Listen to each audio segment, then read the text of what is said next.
जिवंत देव, जो पवित्र प्रभू येशू ख्रिस्त याच्या नावाला धन्यवाद देऊ. प्रियांनो, या सकाळच्या प्रार्थनेमध्ये आपल्या सर्वांचं स्वागत आहे. देवाने आपल्याला हा नवीन दिवस आपल्या प्रत्येकाच्या आयुष्यात जोडला, म्हणून तो जिवंत देव, जो पवित्र प्रभू येशू ख्रिस्त त्याचा पिता यहोवा याच्या नावाला आपण धन्यवाद देऊ. सकाळच्या या प्रार्थनेमध्ये आपल्या सर्वांचं स्वागत आहे. प्रभू येशू ख्रिस्तामध्ये आपल्या सर्वांचं स्वागत आहे. प्रियांनो, आजचा हा दिवस तुम्हाला आणि मला त्या परमेश्वराने सकाळी दाखवला, त्याबद्दल आम्ही त्याच्या नावाला धन्यवाद देऊ. आपण सुरुवातीची प्रार्थना करू. हालेलुया, स्तुती, धन्यवाद येशू देव बापा. पुन्हा एकदा आम्ही तुझ्या पवित्र नावाला धन्यवाद देत आहोत. प्रभू, या सकाळच्या प्रार्थनेमध्ये तू आम्हा प्रत्येकाला तू सहाय्य कर. प्रभू, अनेक लोक आजारी आहेत, त्यांना तू आपल्या खिळलेल्या हाताचा तू स्पर्श कर. हे नैसर्गिक वातावरण जे बदललेलं आहे प्रभू, या वातावरणामध्ये तू आम्हाला सहाय्य कर, मार्गदर्शन कर, आमचं संरक्षण करता तू हो. प्रभू, सर्दी, खोकला, ताप अशा नैसर्गिक इन्फेक्शनच्या आजाराने लोक त्रस्त आहेत. प्रभू, या आजारापासून सर्वांचं तू रक्षण कर आणि तुझ्या नावाचं गौरव दे. हे देवापा, आज ठिकठिकाणी पूर आहे, दुष्काळ आहे, परिस्थिती वेगवेगळी आहे, परंतु त्या सर्व परिस्थितीमध्ये तू आम्हाला प्रत्येकाला तू सहाय्य करतोस, तू आमच्या संगती राहतोस, त्याबद्दल मी तुझ्या पवित्र नावाला धन्यवाद देत आहे. प्रिय प्रभूजी, ही सकाळची वेळ आम्ही तुझ्या पवित्र चरणाजवळ समर्पित करीत आहोत. आमची आध्यात्मिक पवित्रता तुझ्या पवित्र चरणाजवळ समर्पित करीत आहोत. हे देवापा, तुझ्या वचनामध्ये, तुझ्या पवित्र सामर्थ्यामध्ये प्रभू, तुझ्यामध्ये वाढण्यासाठी तू आम्हा प्रत्येकाला तू सहाय्य कर. हे देवा, ही सकाळची वेळ तू आमच्या प्रत्येकासाठी तू आशीर्वादाची तू कर आणि तुझं गौरव होऊ दे पित्या परमेश्वरा. प्रभू, आम्ही कुणी नाही तर सर्व काही करणारा परमेश्वर तू आहे. राजांचा राजा आहे, प्रभूंचा प्रभू तू आहे. तू आम्हाला सहाय्य कर, मार्गदर्शन कर. ही प्रार्थना येशूच्या नावाने मागतो म्हणू दे, आमेन. प्रियांनो, या सकाळच्या समयी आपण शास्त्र भागातून मनन करणार आहोत. त्याआधी आपण एक गीत गाऊया आणि देवाच्या नावाला धन्यवाद देऊया. आम्ही चाललो प्रकाशात, प्रकाशात, प्रकाशात, आम्ही चाललो प्रकाशात, त्याच्या प्रकाशात. सैतान काय करू शकेल? प्रकाशात, प्रकाशात, प्रत्येक वेळी जय मिळेल त्याच्या प्रकाशात. आम्ही चाललो प्रकाशात, प्रकाशात, प्रकाशात, आम्ही चाललो प्रकाशात, त्याच्या प्रकाशात. प्रत्येक वेळी जय मिळेल, जय मिळेल, जय मिळेल, प्रत्येक वेळी जय मिळेल त्याच्या प्रकाशात. प्रियांनो, या गीताद्वारे देवबाप तुम्हाला मला आशीर्वादित करो. आपण शास्त्रभाग काढूया. निर्गम याचा 16वा अध्याय. आता या 16व्या अध्यायाच्या आधी आपण पाहिलेलं होतं की मारा येथील कडू पाणी, आणि मग ह्या ठिकाणी परमेश्वराने त्या ठिकाणी त्या कडू पाण्याचं गोड पाण्यामध्ये रूपांतर परमेश्वराने त्या ठिकाणी केलेलं आहे. आणि मग पहा, त्या ठिकाणी 26व्या वचनामध्ये परमेश्वर इस्रायलाला म्हणतो की तू आपला देव परमेश्वर ह्याचे वचन मनापासून नीट ऐकशील आणि त्याच्या दृष्टीने जे नीट करशील आणि त्याच्या आज्ञाकडे कान देशील आणि त्याचे सर्व विधी पाळशील, तर मिस्री लोकांवरती जे रोग मी पाठवले त्यापैकी एकही तुझ्यावर पाठवणार नाही, कारण मी तुला रोगमुक्त करणारा परमेश्वर आहे. आणि मग 16व्या अध्यायामध्ये आम्ही येतो, देव मानना देतो. मग एलिम इथून कूच करून इस्रायल लोकांचा सर्व समुदाय मिस्र देशातून निघाल्यावर दुसऱ्या महिन्याच्या 15व्या दिवशी एलिम आणि सिनाई यांच्या मधल्या सीन रानात येऊन पोहोचला. आणि त्या रानात इस्रायल लोकांच्या सर्व मंडळीने मोशे व आरोन यांच्या संबंधाने कुरकुर केली. आता पहा, ह्या ठिकाणी देखील इस्रायल लोकांनी मोशे आणि आरोन यांच्या संबंधाने कुरकुर केली. आता ही कुरकुर कशाबद्दल होती माहिती का? पाहूया आपण.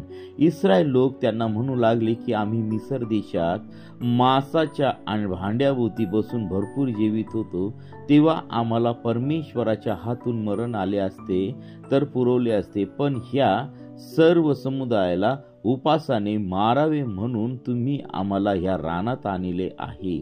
तेव्हा परमेश्वराने मोशेला म्हटले, पहा, मी आकाशातून तुम्हासाठी अन्नवृष्टी करेन आणि लोकांनी बाहेर जाऊन एकेका दिवसाला पुरेल इतके जमा करावे.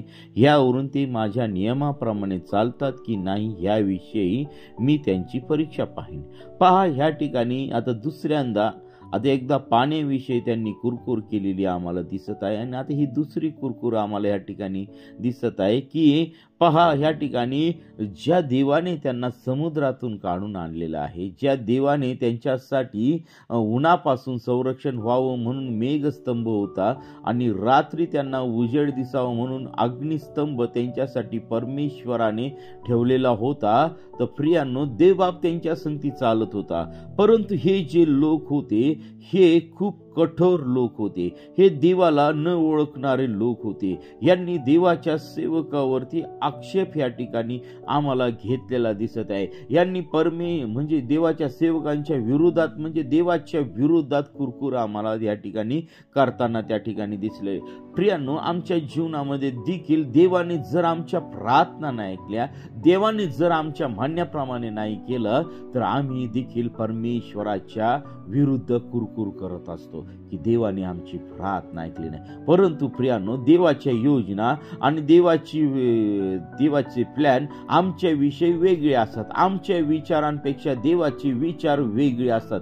आणि म्हणून प्रियांनो, आमच्या विचारांची तुलना देवाच्या विचाराशी आम्ही करू नये. आणि ह्या ठिकाणी इस्रायल मंडळीने, पहा, इस्रायल लोकांनी देवावरती अविश्वास या ठिकाणी दाखवलेला आम्हाला दिसत आहे. आणि मग तेव्हा परमेश्वराने मोशेला म्हटले, पहा, मी आकाशातून तुम्हासाठी अन्नवृष्टी करीन आणि लोकांनी बाहेर जाऊन एकेका दिवसाला पुरेल इतके जमा करावे. यावरून ते माझ्या नियमाप्रमाणे चालतात की नाही ह्याविषयी मी त्यांची परीक्षा पाहीन. प्रियांनो, परमेश्वर हा जिवंत देव आहे. तो आम्हाला थोड्या थोड्या गोष्टीतून आम्हाला या जगामध्ये चालायला आणि कसं वागायचं, कसं चालायचं हे परमेश्वर आम्हाला शिकवत असतो. परमेश्वर आम्हाला घडवत असतो. आणि प्रियांनो, कोणत्याही छोट्या मोठ्या गोष्टीकडे दुर्लक्ष करू नये. आम्हाला असं वाटतं की ही छोटी गोष्ट आहे, परंतु नाही प्रियांनो, त्या छोट्या गोष्टीतूनच तो आम्हाला मोठ्या गोष्टी शिकवत असतो. आणि मग पहा, मग 6व्या दिवशी जे काही ते जमा करून शिजवतील आणि ते इतर दिवशी जमा करतील त्याच्या दुप्पट असावे.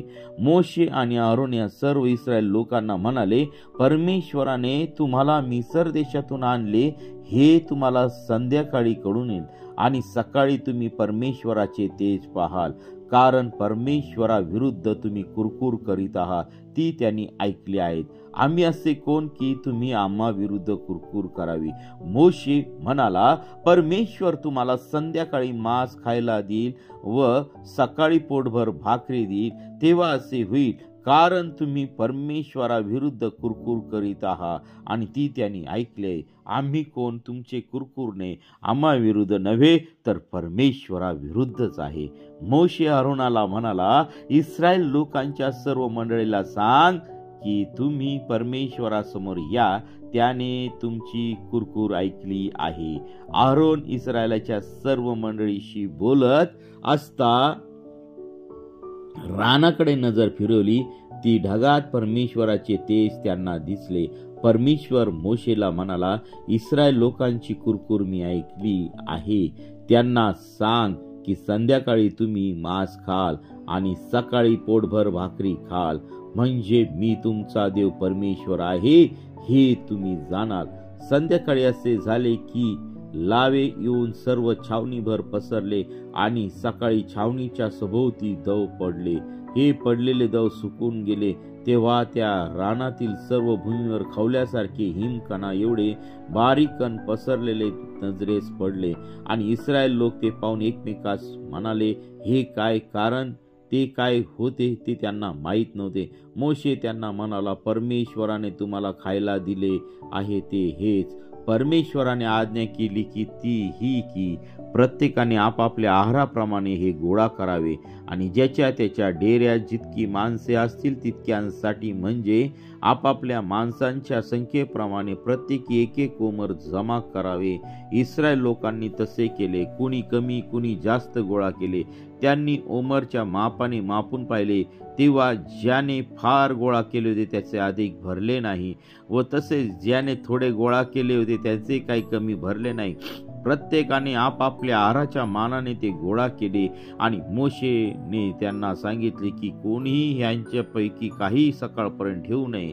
तथापि त्यांच्यापैकी कित्येकांनी मोशेचे न ऐकता त्यातले काही सकाळपर्यंत ठेवले व तेव्हा त्यात किडे पडून त्यांची घाण येऊ लागली. तेव्हावरून मोशे त्यांच्यावर रागवला.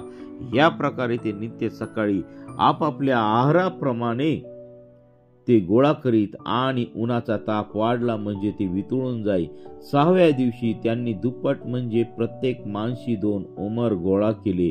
तेव्हा त्या मंडळीच्या सर्व सरदारांनी मोशेकडे येऊन त्याला हे कळवले. तो त्यांना म्हणाला, परमेश्वराचे सांगणे असे की उद्या 20व्याचा दिवस परमेश्वराचा पवित्र शब्बात आहे. तुम्हाला भाजायचे ते भाजा आणि शिजवायचे ते शिजवा आणि जे काही उरेल ते आपल्यासाठी सकाळपर्यंत ठेवा. मोशेने त्यांना सांगितल्याप्रमाणे त्यांनी ते सकाळपर्यंत ठेवले, पण त्यांची घाण सुटली नाही किंवा त्यात किडे पडले नाही. मग मोशे त्यांना म्हणाला, ते आज खा, कारण आज परमेश्वराचा शब्बात आहे. आज रानात ते तुम्हाला मिळवायचे नाही. 6 दिवस तुम्ही ते गोळा करावे. 7वा दिवस शब्बात आहे आणि त्या दिवशी काही एक नसणार. तरी 7व्या दिवशी ते गोळा करण्यासाठी काही लोक बाहेर गेले आणि त्यांना काही मिळाले नाही. तेव्हा परमेश्वराने मोशेला म्हटले, माझ्या आज्ञा व माझे नियम पाळायला तुम्ही कोठवर नाकारणार? पहा, परमेश्वराने तुम्हाला शब्बात दिला आहे, म्हणून 6व्या दिवशी तो तुम्हाला 2 दिवसाचे अन्न देतो. 7व्या दिवशी प्रत्येकाने आपापल्या ठिकाणी स्वस्थ असावे. आपले ठिकाण सोडून कुणीही बाहेर जाऊ नये. ह्याप्रमाणे लोकांनी 7व्या दिवशी विसावा घेतला. इस्रायल लोकांनी त्या अन्नाचे नाव मान्ना ठेवले. ते धन्यासारखे पांढरे असून त्याची चव मध घालून केलेल्या पोळीसारखी होती. मोशे म्हणाला, परमेश्वराने अशी आज्ञा दिली आहे की ह्यातले 1 ओमरभर पुढल्या पिढ्यांच्या लोकांसाठी ठेवा. मी तुम्हाला मिस्र देशातून काढून आणून रानात कोणत्या प्रकारचे अन्न दिले हे त्यांना ह्यावरून दिसेल. तेव्हा मोशे अरोनाला म्हणाला, 1 पात्र घेऊन त्यात ओमरभर मान्ना घाल. ते तुमच्या पुढील पिढ्यांसाठी परमेश्वरासमोर राखून ठेवायचे आहे. परमेश्वराने मोशेला आज्ञा केल्याप्रमाणे ते जतन करावे म्हणून साक्षपटासमोर अहरोनाने ठेवले. आणि इस्रायल लोक वस्ती असलेल्या देशात जाऊन पोहोचेपर्यंत 40 वर्ष मान्ना खात होते. कनान देशाच्या सरहद्दीपर्यंत जाऊन पोहोचेपर्यंत ते मान्ना खात होते. ओमर हा एपाचा 10वा भाग आहे. पहा, या ठिकाणी आम्हाला परमेश्वराने इस्रायल लोकांची कशा रीतीने काळजी घेतलेली आहे. प्रियांनो, या ठिकाणी आम्हाला पाहायला मिळतं की परमेश्वराने या इस्रायलाची कुरकुर त्या ठिकाणी ऐकलेली ते दिसत आहे. आता ह्यांनी पाहिलेलं आहे सगळ्यात मोठा चमत्कार म्हणजे की परमेश्वराने त्यांना मिस्राच्या राजाच्या गुलामगिरीतून बाहेर काढलं. तरी ह्या लोकांचा विश्वास त्या परमेश्वरावरती नव्हता. त्यांनी परमेश्वराच्या विरुद्ध कुरकुर आणि कुरकुर करू लागले, कुरकुर करीतच राहिले होते. प्रियांनो, आज हा इस्रायल लोकांचा स्वभाव आज आमच्या जीवनामध्ये देखील आहे. आमच्या मनाप्रमाणे जर घडलं नाही, आमच्या प्रार्थना जर ऐकल्या नाही, आमच्या प्रार्थनेचं जर उत्तर मिळालं नाही, तर प्रियांनो आम्ही देखील परमेश्वराच्या विरुद्ध कुरकुर करतो. परंतु प्रियांनो, आम्ही वेळेची वाट पाहत नाही आणि आम्ही परमेश्वराला जसं काही नोकर म्हणून समजत असतो. देवाला आम्ही ऑर्डर देत असतो. प्रियांनो, आम्ही आणि तुम्ही देवाला ऑर्डर देण्यासारखे अजून तयार झालेले नाही आहोत. आम्ही तेवढ्या पात्रतेचे नाही आहोत, कारण परमेश्वराने तुमच्यावरती एवढं प्रेम केलेलं आहे की तो आमचा नोकर नाहीये. तर प्रियांनो, ही गोष्ट लक्षात आम्ही ठेवली पाहिजे की परमेश्वर हा आमचा देव आहे आणि आम्ही त्याचे दास आहोत, आम्ही त्याची प्रजा आहोत, आम्ही त्याचे लोक आहोत. आणि प्रियांनो, ह्या ठिकाणी इस्रायल लोकांनी जे पाप केलेलं आहे ते आजही मंडळांमध्ये चालत आहे आणि इस्रायला सारखा स्वभाव आज या मंडळांचा आहे. जर आमच्या स्वार्थी प्रार्थना ज्या आहेत, स्वार्थी विनंत्या ज्या आहेत, जर परमेश्वराने जर आमचं चांगलं केलं, जर परमेश्वराने आमच्या लेकरांचं कल्याण केलं, जर परमेश्वराने आमच्या प्रार्थनेचं उत्तर दिलं, तर आम्ही त्याच्या जवळ येऊ, त्याला आम्ही तारणारा म्हणून स्वीकारू. प्रियांनो, अशा गोष्टी आम्ही लोकांकडून ऐकलेल्या आहे आणि तेव्हा जे ते बोलत असतात अतिशय वाईट असतं की जिवंत देवाला जाणून घेण्याची कोणाचीही इच्छा नसते. फक्त ज्या ठिकाणी खावयासाठी अन्न मिळतं आणि ह्या नाशवंत अन्नासाठी आजही लोक शोधत फिरत आहे, देवाला शोधत नाही. ज्या ठिकाणी बघा बिर्याणी आहे, ज्या ठिकाणी समारंभ आहे, त्या ठिकाणी गर्दी जास्त आहे. परंतु ज्या ठिकाणी वचनाचा मान आहे, ज्या ठिकाणी देवाचं वचन आहे, त्या ठिकाणी लोकांची संख्या कमी आहे. आज सर्व लोक जे येत आहेत प्रभूकडे, प्रियानो, जो घोळका येतोय तो फक्त स्वार्थासाठी येत आहे. कुणीही प्रभू येशू ख्रिस्ताला जाणून घेण्याची तयारी करू इच्छित नाही. कारण आज अनेक लोकांच्या जीवनामध्ये अनेक समस्या आहेत. जर त्यांना विचारलं प्रभू येशू ख्रिस्त कोण आहे, तर हे सांगता येत नाही. जिवंत देव कोण आहे हे त्यांना सांगता येत नाही. आणि तीच परिस्थिती आम्हाला मोशेच्या काळामध्ये आम्हाला ह्या ठिकाणी दिसत आहे. इस्रायलाची परिस्थिती दिसत आहे. बघा, या इस्रायलाने परमेश्वराच्या विरुद्ध दुसऱ्यांदा कुरकुर केलेली की आम्हाला मिस्रामध्ये खायला भरपूर मिळत होतं, देवा आम्हाला या रानामध्ये तू आम्हाला उपाशी मारायला आणलं काय? त्या ठिकाणी आम्हाला भरपूर मांस खायला भेटत होतं. परंतु हे बिनडोक लोक हे जाणत नव्हते की हे मिसर देशाच्या राजाच्या जुलमाखाली होते, अत्याचाराखाली राहत होते. परमेश्वराला त्याच्या वचनाच्या स्मरण झालं होतं, त्याच्या दासांना जे काही करार केला होता त्याचं स्मरण झालं आणि परमेश्वर त्याच्या वचनावरती प्रामाणिक त्या ठिकाणी राहिलेला होता. देवाला त्यांच्या आक्रोशाची कळकळ आली त्या ठिकाणी आणि परमेश्वराने या बिनडोक इस्रायल लोकांना मिसर देशातून बाहेर काढलेला आम्हाला दिसत आहे. देवाने या लोकांच्या विषयी इतकं प्रेम होतं की देवाने मोशेला त्या ठिकाणी पाठवून इस्रायल लोकांना मिसर देशातून बाहेर काढलं. परंतु हे लोक एवढे नाबाल होते की हे देवाला ओळखू शकले नाही, परमेश्वराला ओळखू शकले नाही. प्रियांनो, तीच परिस्थिती आज आमच्या मंडळांमध्ये आहे.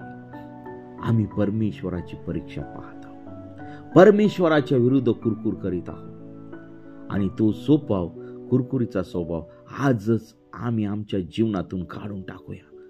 मग तो मंडळी असू द्या किंवा देवाचा दास किंवा दासी असू द्या. प्रियांनो, आम्ही परमेश्वराला अधिक जवळून जाणून घेण्याची इच्छा आहे. त्याचं प्रेम आमच्यावरती भरपूर आहे. पहा, या ठिकाणी जरी इस्रायलांनी कुरकुर केली तरी त्या कुरकुरीकडे परमेश्वराने दुर्लक्ष केलेलं आहे आणि मग त्यांना मानना त्या ठिकाणी खाऊ घातलेला आहे. परमेश्वराने त्यांना मांस भरपूर खाऊ घातलेला आहे आणि परमेश्वराने त्यांना सांगितलं होतं की तुम्हाला जेवढं लागतं तेवढंच गोळा करा. परंतु ह्या ठिकाणी इस्रायल लोकांचा जो स्वभाव होता, काही लोकांचा, की ते हावरटप्रमाणे देवाने त्यांना एकेका व्यक्तीला लागल एवढंच गोळा करायला लावलं होतं. तर ह्या लोकांनी काय केलं की हावरटपणाने त्यांनी जास्त गोळा केलेला. तो स्वभाव आजही आमच्या जीवनामध्ये दिसत आहे, हावरटपणा. प्रियांनो, आज आमच्या जीवनातून हावरटपणा काढून टाकला पाहिजे. परमेश्वराने जे नियम लावून दिलेले आहेत, जी व्यवस्था लावून दिलेली आहे, त्याप्रमाणे चालणं भाग आहे. प्रियांनो, परमेश्वर तुमच्यावरती खूप प्रेम करू इच्छित आहे, परंतु आम्ही त्याची वाणी ऐकत असताही आम्ही बहिरे आहोत. आम्हाला दिसतंय पण कळत नाही. देवाचं वचन आम्हाला काय सांगत आणि आम्ही वेगळ्या गोष्टीच्या मागे लागलेला आहोत. आज प्रियांनो, परमेश्वराचं येणं जवळ आलेलं आहे आणि ह्या येण्यासाठी आम्ही तयार राहिलं पाहिजे. आता ह्या ठिकाणी 40 वर्ष देवाने ह्या ठिकाणी इस्रायलाला रानामध्ये मान्ना पुरवलेला आहे. देवाने त्यांची एकदम लहान लेकरासारखी काळजी त्या ठिकाणी केलेला आहे. त्यांना बसून खाऊ घातलेला आहे. बसून परमेश्वराने खाऊ घातलं, तरी पण ह्या लोकांनी देवाला त्या ठिकाणी ओळखलं नाही. चर्चमध्ये देखील आज तीच परिस्थिती आहे. आज चर्चमध्ये येशूला कुणी शोधत नाहीये. येशूला फक्त स्वतःच्या स्वार्थासाठी शोधत आहे. स्वतःचं चांगलं व्हावं, स्वतःला बंगला मिळावं, स्वतःला गाडी मिळावं, स्वतःच्या जीवनातील आजार देवाने बरे करावे, आमची परिस्थिती बदलून जावी. परंतु आजचे जे नाबाल लोक आहेत ते खऱ्या देवाला जाणण्याची त्यांची इच्छा नाहीये. देवाची इच्छा आहे की या जगातील भौतिक आशीर्वादांपेक्षा स्वर्गीय आशीर्वादाच्या मागे आम्ही चाललं पाहिजे. स्वर्गीय देवाच्या मागे आम्ही चाललं पाहिजे, ही देवाची इच्छा आहे. परमेश्वर आम्हाला या छोट्याशा गोष्टी देऊ इच्छित नाही, तर आम्हाला स्वर्गातल्या गोष्टी देऊ इच्छित आहे. जगामधल्या जेवढ्या पण गोष्टी आहेत त्या सर्व नाश होणाऱ्या आहेत, परंतु स्वर्गातल्या ज्या गोष्टी आहेत त्यांचा कधीही नाश होणार नाही. प्रियांनो, या ठिकाणी अशा रीतीने परमेश्वराने इस्रायलाची काळजी घेतलेली आम्हाला दिसत आहे. देव त्यांना ह्या छोट्या छोट्या गोष्टीतून शिकवत होता. प्रियांनो, आज मंडळ्या आम्ही पाहत आहोत, भयानक परिस्थिती मंडळ्यांची झालेली आहे. आज मंडळांमध्ये ऑर्केस्ट्राचं स्वरूप आहे. आज मंडळांमध्ये फंक्शनचं स्वरूप आहे. आज मंडळांमध्ये पाहिलं ते खऱ्या देवाची उपासना करायचं सोडून आज स्वतःचीच उपासना जास्त चालू आहे. आज लोक देवावरती विश्वास ठेवण्यापेक्षा देवाच्या दासावरती विश्वास ठेवतात आणि देवाच्या दासांना पण ती खूप गोष्ट चांगली वाटत आहे. प्रियांनो, जेव्हा आम्ही देवाच्या समान चालण्याचा प्रयत्न करत असतो प्रियांनो, त्यावेळेस आम्ही कळत न कळत आम्ही देवापासून दूर जात आहोत. कारण देवाच्या समान होण्याचा आम्ही त्या ठिकाणी जे काही मोठं पाप करीत आहोत, ते पाप कोणी केलं होतं? लुसिफराने केलं होतं. तो लुसिफर आमच्या जीवनामध्ये येत आहे. मंडळामध्ये त्याने अनपेक्षितपणे प्रवेश केलेला आम्हाला दिसत आहे. प्रियांनो, आज अतिशय वाईट वाटत आहे. आम्ही देवाला विचारण्याच्या ऐवजी आम्ही मनुष्याला विचारत आहोत. मी माझ्या जीवनामध्ये ह्या गोष्टी अनुभवलेल्या आहेत प्रियांनो, आणि ह्या तुम्हाला शेअर करीत आहे. प्रियांनो, या सकाळच्या समय परमेश्वर देव तुमच्याशी बोलत आहे. आम्ही मनुष्याच्या इच्छेप्रमाणे नाही, तर देवाच्या इच्छेप्रमाणे देवाने आम्हाला बुद्धी दिलेली आहे. देवाचा पवित्र आत्मा आम्हाला चालवत आहे. देवाचं सामर्थ्य आम्हाला चालवत आहे. तुम्ही जर देवाशी जर तुमचे चांगले संबंध आहे तर परमेश्वर तुमच्या जीवनामध्ये नेहमी यश देणार आहे. कदाचित तुमच्या जीवनामध्ये जास्त दुःख असतील, कदाचित तुमच्या जीवनामध्ये गरिबी असेल, परंतु ती गरिबी हटवणारा परमेश्वर देव तुमच्या संगती आहे. देवाची इच्छा आहे की तुम्ही चांगलं राहू. देवाची इच्छा आहे की तुम्हाला उत्तम पदार्थ मिळावे. देवाची इच्छा आहे की तुमचं जीवन बदललं जावं. परंतु हे केव्हा? जेव्हा आम्ही देवाला अधिक जवळून जाणून घेऊ, त्याच वेळेस. प्रियांनो, आज मंडळांची परिस्थिती खूप खराब आहे. काही फक्त नावासाठी प्रार्थनेला जात आहे, काही फक्त पाळक साहेबांना. आता पाळक साहेब म्हणत नाही मी, कारण आम्ही सर्वजण दास आहोत. आम्ही साहेब नाहीये, आम्ही देवाचे दास आहोत. आज साहेब होऊन बसलेत पाळक, म्हणजे देवाचे दास साहेब होऊन बसलेत आणि देवाला नोकर केलेला आहे. आज आम्ही देवाला ऑर्डर सोडतो, जस काय तो आमचा वेटर आहे. प्रियांनो, हे सर्वात मोठं पाप देवाच्या दासाकडून आणि देवाच्या मंडळीकडून होत आहे. परंतु आमचा देव एवढा प्रेमळ आहे, तरी ती गोष्ट तुमच्या आणि माझ्यापासून दुर्लक्षित करून तो आम्हाला त्या गोष्टीची क्षमा करून तो आम्हाला त्याच्या जवळ घेऊन येतो. म्हणून म्हणतो की मी बिनडोक मंडळींनो, मेंदू नसलेल्या लोकांनो, देवाला तुम्ही अधिक जवळून जाणून घ्या. कारण सैतानाने तुमचे डोळे आणि अंतःकरण आणि ते विचार ब्लॉक करून टाकलेले आहे. तुम्हाला समजत नाही तुम्ही काय करत आहात. त्यासाठी गुडघ्यावरती या, रडा, पश्चाताप करा आणि परमेश्वराला जवळून जाणून घ्या. प्रियांनो, या सकाळच्या समयी आम्ही जर खरंच देवावरती प्रेम करणारे असू तर ह्या गोष्टी आमच्या अंतःकरणाला लागतील. आणि ह्या ज्या इस्रायलासारखा स्वभाव आहे, कुरकुरीचा स्वभाव, देवाच्या विरुद्ध बोलण्याचा स्वभाव, तो आमच्या जीवनातून आम्ही काढून टाकूया. प्रियांनो, आम्ही एकमेकांच्या विषयी प्रेम करत नाही. आम्ही बऱ्याच लांब प्रार्थनेला जातो, पण घराच्या जवळच्या चर्चमध्ये प्रार्थनेला जात नाही. हे कोणतं प्रेम आलं? ही कोणती शिकवण आली? आमच्या भावावरती जर आम्ही प्रेम करू शकत नाही, आमच्या बहिणीवरती जर आम्ही प्रेम करू शकत नाही, आम्ही क्षमा करू शकत नाही, तर आमच्या जीवनामध्ये खरा ख्रिस्त आहे का? आम्ही तोंड पाहून लोकांचा पाहुणचार करत आहोत का? ही गोष्ट आम्ही लक्षात घेतली पाहिजे. आज मंडळांमध्ये तेच घाणेरडं पॉलिटिक्स चालू आहे. तोंड पाहून तुम्ही एकमेकांचा पाहुणचार करत आहात. तुम्हाला पाहिजे त्याच लोकांसंगती तुम्ही चांगले वागता. देवबाप मला क्षमा करू या सकाळच्या, पण देवाचा आत्मा मला सांगत आहे तुम्ही हे असं वागणं सोडून द्या. कारण तुम्ही मंडळीचे पुढारी आहात. देवाने तुम्हाला ही मंडळी दिलेली आहे, ही तुमची मंडळी नाही. तुम्ही देवाचे दास आहात आणि दासासारखंच काम करा. हे लोक देवाची प्रजा आहेत आणि देवाने तुम्हाला त्या ठिकाणी अधिकारी म्हणून नेमलेलं आहे. देवाने त्या मंडळीचा दास म्हणून तुम्हाला नेमलेला आहे. तर प्रियांनो, दासासारखं आम्ही राहायला पाहिजे आणि सर्व ऑर्डर्स आम्ही आमच्या मनाने नाही तर परमेश्वराकडून आम्ही घेतल्या पाहिजे. प्रियांनो, अतिशय वाईट वाटत आहे या सकाळच्या समोर की आम्ही देवाच्या इच्छेने नाही तर मनुष्याच्या इच्छेने आम्ही चालत आहोत. आज तर प्रियांनो, आमचं जीवन आजच सुधारून घेऊया आणि जशी इस्रायलाने कुरकुर केली होती ती कुरकुर आमच्या जीवनातून आम्ही काढून टाकूया. कुरकुरीचा स्वभाव काढून टाकूया. कारण परमेश्वराने या इस्रायलाला 40 वर्ष कोणतेही कष्ट रानामध्ये करू दिले नाही. त्या इस्रायलाचा सांभाळ परमेश्वराने केला. तोच देव आज तुमच्या जीवनामध्ये कार्य करू इच्छित आहे. मग तो देव तुम्हाला काम देऊ शकणार नाही का? तो देव तुमच्या जीवनातील कर्ज काढू शकत नाही का? तो देव तुम्हाला आरोग्य देऊ शकत नाही का? होय प्रियांनो, त्या देवामध्ये सामर्थ्य आहे. त्या देवामध्ये सर्व गोष्टी आहेत.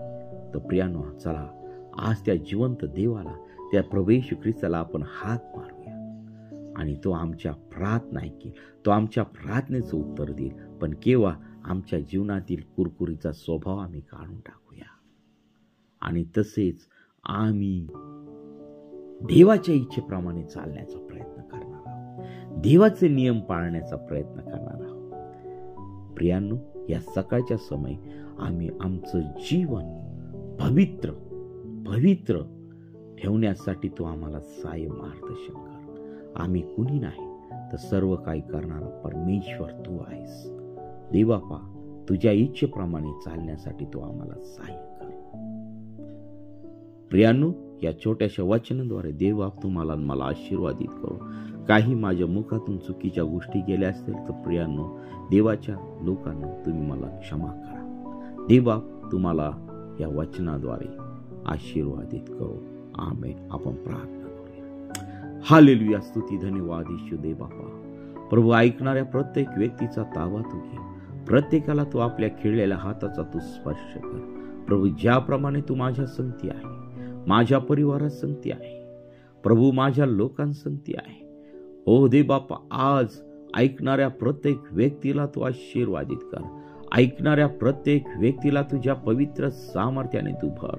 हे दे बापा, तू मला आरोग्य दिलं, माझ्या परिवारातील प्रत्येक व्यक्तीला तू आरोग्य दिलंस, त्याबद्दल आम्ही तुझ्या पवित्र नावाला धन्यवाद देत आहे. प्रभू, अजूनही अनेक लोक हॉस्पिटलमध्ये ॲडमिट आहे. अनेक लोक ताप, सर्दी, खोकला आणि वेगवेगळ्या टायफॉइड, डेंग्यू, चिकनगुनिया आणि मलेरिया अशा आजारांनी त्रस्त आहेत. प्रभू, पावसाळ्यातील सर्व आजार, साथीचे आजार यापासून प्रत्येकाला तू स्पर्श करत आहे आणि प्रिय प्रभू, त्या आजारातून त्यांना तू मुक्त कर आणि तुझ्या नावाचं गौरव होऊ दे. पित्या परमेश्वरा, हे देबाप्पा, तू आमचं संरक्षण करणारा परमेश्वर आहे. तू आमचं संरक्षण कर आणि तुझं गौरव होऊ दे. हालेलुया, स्तुती, धन्यवाद येशू देबाप्पा. तू आम्हाला दिलेल्या अधिकाराने आम्ही बोलत आहोत. पित्या परमेश्वरा, देबाप्पा, आमच्या जीवनातील सर्व कुरकुरीचा स्वभाव तुझ्या पवित्र सामर्थ्याने तू काढून टाक. हे देवा, फक्त आम्हाला जेव्हा पाहिजे तेव्हा आम्ही वापर करतो आणि तुला सोडून देतो, त्याबद्दल तू आम्हाला क्षमा कर. आम्ही मनुष्याचं ऐकणारे नव्हे, तर आम्ही तुझी वाणी ऐकणारे असावं, यासाठी तू आम्हा प्रत्येकाला तू सहाय्य कर. प्रभू, जे आमची काळजी घेतात, जे आम्हाला प्रार्थनेमध्ये सपोर्ट करतात, त्या प्रत्येक कुटुंबाला, त्या प्रत्येक देवाच्या दासाला, त्यांच्या सेवेला, त्या सर्व मिशनरी लोकांना तुझ्या पवित्र सामर्थ्याने तू आशीर्वादित कर आणि तुझं गौरव होऊ दे. प्रभू, तुझ्या दास दासींचा ज्या ज्या ठिकाणी छळ होत आहेत, प्रभू, अनेक लोक, दुष्टात्म्यांनी पिडलेले लोक त्यांना त्रास देत आहे, त्या सर्व दुष्टात्म्यांना नासूर येशूच्या नावामध्ये त्यांचं जीवन बदलल्या जाऊ दे. हालेलुया, स्तुती, धन्यवाद. प्रभू, सर्व सैतानी दुष्टात्मा त्यांच्यामधून तू काढून टाक आणि त्या लोकांचं तारण आणि प्रिय प्रभूशी त्या लोकांचा ताबा तू घे आणि तुझं गौरव होऊ दे. प्रभू, आम्ही धर्मांतर करण्यासाठी नाही आलो, तर प्रिय प्रभू येशू, तू आम्हाला या पृथ्वीवरती अशासाठी नेमलेला आहे की प्रभू, आम्ही तुझे लोक आहोत आणि ही साक्ष या पृथ्वीच्या शेवटापर्यंत कळू दे. पित्या परमेश्वरा, प्रभू, तू आमचा देव आहे. आकाश आणि पृथ्वीचा निर्माण करता परमेश्वर तूच आहे. ही साक्ष आम्हाला या लोकांना देण्यासाठी तू आम्हाला साई आणि मार्गदर्शन कर. देवबापा, तुझी पवित्रता, तुझ्या पवित्र सामर्थ्याने तू आम्हा प्रत्येकाला तू भर. विशेष करून आमच्या भारत देशासाठी आम्ही प्रार्थना करत आहोत. प्रभू, या भारत देशाला अंधश्रद्धेतून तू बाहेर काढ. प्रभू, या नेत्यांचा ताबा तू घे, आमच्या पंतप्रधानांचा ताबा तू घे, त्यांना योग्य मार्गदर्शन तू कर आणि प्रभू, या देशाचा कारभार व्यवस्थितपणे चालवण्यासाठी तू सहाय्य कर. प्रभू, या ठिकाणी उच्च शिक्षित मंत्री लोक तू बसव आणि तुझ्या नावाचं गौरव होऊ दे. पित्या परमेश्वर, प्रभू, आज आमच्या भारत देशाचं ह्या लोकांनी वाटोळं चालवलेलं आहे. पित्या परमेश्वर, या लोकांना ज्ञान, बुद्धी, चातुर्याने तू भर आणि तुझं गौरव दे. त्यांना तू चांगलं ज्ञान तू दे, त्यांना तू चांगले विचार तू दे आणि तुझं गौरव होऊ दे. पित्या परमेश्वरा, हे देबाप्पा, या सर्व मंत्रिमंडळाला योग्य निर्णय घेण्यासाठी तू त्यांना सहाय्य मार्गदर्शन कर. सर्व भ्रष्टाचार, सर्व अनैतिक कृत्य त्यांच्या जीवनातून तू काढून टाक. पित्या परमेश्वरा, हो प्रभू, तू आमचा राजा आहे, तू आमचा देव आहे, तू अखिल सृष्टीचा उत्पन्न करता परमेश्वर आहे. आम्ही ही सर्व व्यवस्था आमच्या देशाची तुझ्या पवित्र हातामध्ये देत आहोत. आमच्या देशातील प्रत्येक नागरिकाला तू बदलून टाक. प्रभू, आमच्या देशावरती येणारे सर्व संकट तुझ्या पवित्र सामर्थ्याने तू काढून टाक. प्रभू, दुष्टाचं जे आक्रमण आमच्या देशावरती झालेलं आहे, ते सर्व दुष्टाला तुझ्या पवित्र सामर्थ्याच्या पायाखाली प्रभू तू 2000 वर्षापूर्वीच तू ठेचलेला आहे त्याचं डोकं.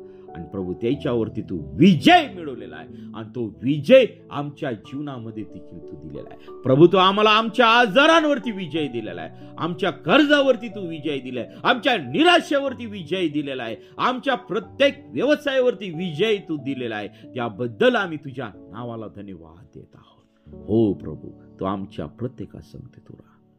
प्रभू, आमच्या विषयी, आमच्या अधिकारांचे मन तू चांगले तू कर आणि तुझं गौरव होऊ दे. पित्या परमेश्वर, सर्व वाईट गोष्टीपासून तू आमच्या प्रत्येकाचं तू रक्षण कर आणि सकाळच्या समय प्रत्येकाचा ताबा तू घे. प्रभू, प्रत्येकाला तू आपल्या केलेल्या हाताचा तू स्पर्श केलास, त्याबद्दल मी तुझ्या नावाला धन्यवाद देते. सर्व दिवसभरातील उपास, प्रार्थना तुझ्या पवित्र सामर्थ्याने तू आशीर्वादित कर. प्रभू, आमचा प्रवास आशीर्वादित कर, आमचे कामकाज तू आशीर्वादित कर, आमच्या लेकरांचं येणं जाणं तू आशीर्वादित कर, त्यांच्या शिक्षणामध्ये तू सहाय्य कर, मार्गदर्शन कर आणि तुझं गौरव होऊ दे. पित्या परमेश्वर, इथून पुढची वेळ काळ सर्व काही तुझ्या पवित्र चरणाजवळ समर्पित कर. ही प्रार्थना येशूच्या नावाने मागतो म्हणून दया. आमेन आमेन आमेन आमेन. प्रियानो, आपल्याला जर प्रार्थनेची गरज आहे तर 97-30-30-16-68 या क्रमांकावरती संपर्क करा आणि आम्ही आपल्यासाठी प्रार्थना करीत आहोत. देव बाप आपल्या प्रत्येकाला आशीर्वादित करो. आमेन आमेन आमेन.